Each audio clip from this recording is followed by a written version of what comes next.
Bismillahirrahmanirrahim. Assalamualaikum warahmatullahi wabarakatuh. Alhamdulillahilladzi rafa'a as-samaa'a bighairi 'imad wa khafada al-arda wa qaddara fiha aqwataha linaf'i 'ibad wa thabataha binasbi rasi wal autad. Wassalatu wassalamu ala afsahil fusaha wa sayyidil bulagha nabiyina Muhammad sallallahu alaihi wasallam wa ala alihi wa ashabi al-athqiya amma ba'd.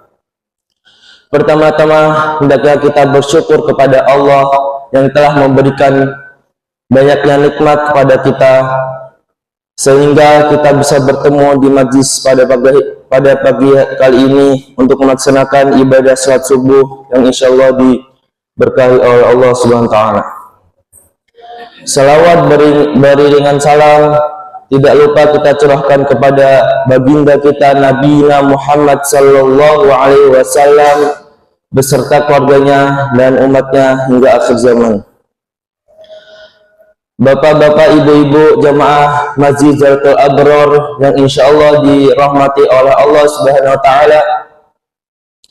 Dalam majlis yang singkat ini perkenankanlah kami untuk membacakan hadis dari Rasulullah SAW yang bertemakan akibat fatal memutus silaturahim.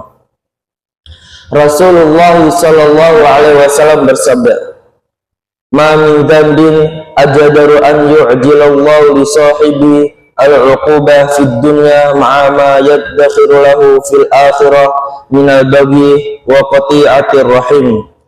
Yang artinya, tidak ada satu dosa yang lebih pantas untuk disegerakan hukuman bagi pelakunya di dunia bersama dengan hukuman yang Allah siapkan baginya di akhirat daripadanya bagyu, kezaliman dan berbuat buruk kepada orang lain dan memutuskan silaturahim. Hadis riwayat Al-Bukhari. Isi kandungan yang terdapat dalam hadis adalah sebagai makhluk sosial tentunya tidak ada manusia yang bisa hidup sendiri. Kita harus bisa berinteraksi dengan orang lain, bersikap ramah dan menjaga silaturahim. Dalam Islam sendiri, hukum menjalin silaturahim adalah wajib.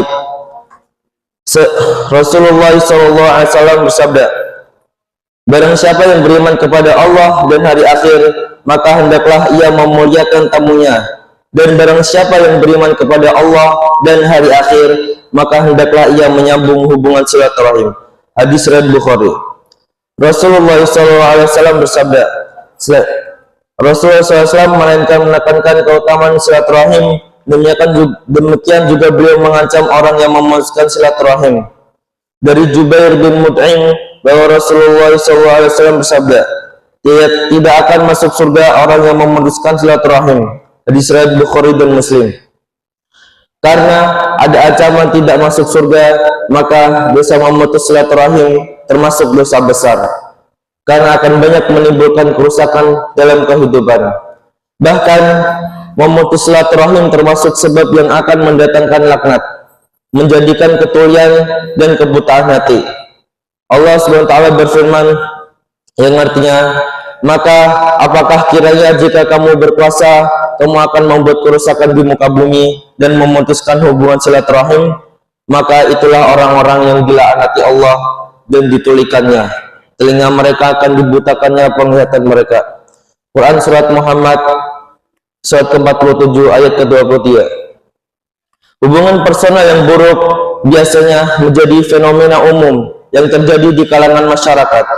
Saat ini banyak orang yang cenderung tak acuh terhadap lingkungan di sekitarnya, merupakan salah satu tanda akan segera datangnya hari kiamat. Rasulullah SAW bersabda, "Hari kiamat tidak akan tiba sehingga orang yang dapat dipercaya didustakan, sedangkan orang-orang yang berkhianat justru dipercaya." Kemesuman dan kata-kata kotor merupakan fenomena umum di tengah masyarakat. Terputusnya tali silaturahim dan hubungan bertetangga yang buruk. Hadis riwayat Ahmad. Bahkan amalan-amalan yang dilakukan oleh seorang tidak akan diterima oleh Allah SWT jika ia memutuskan tali silaturahim. Rasulullah SAW bersabda, Rahmat tidak akan turun kepada kaum yang padanya terdapat orang yang memutuskan tali silaturahim. Hadis riwayat Muslim. Al-Qadi Al-Iyad rahimahullah berkata, tidak ada perbedaan pendapat di antara para ulama bahwa secara umum silaturahim hukumnya wajib dan memutuskan merupakan dosa besar. Seperti firman Allah Subhanahu wa taala, Allah Subhanahu wa taala berfirman, bertakwalah kepada Allah dengan mempergunakan namanya, kamu saling meminta satu sama lain dan pelihara hubungan silaturahim. Sesungguhnya Allah selalu menjaga dan mengawasi kamu. Quran surat An-Nisa surat keempat ayat 1. Sebelum kita akhiri majlis yang singkat ini, alangkah baiknya kita berdoa kepada Allah Subhanahu wa taala. Bismillahirrahmanirrahim. Alhamdulillahirabbil alamin. Hamdan yuafi ni'amahu wa yukafi'u mazidah. Ya Rabbana lakal hamdu, lakal syukru, kama yanbaghi li jalali wajhikal karimi wa azim sultanik. Allahumma salli wa sallim ala sayyidina Muhammad wa ala ali sayyidina Muhammad.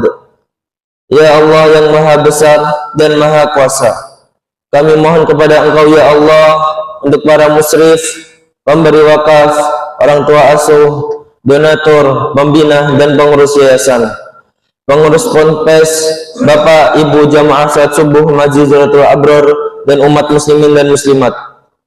Diampuni dosa-dosanya, dosa besar, dosa kecil, disengaja ataupun tidak disengaja.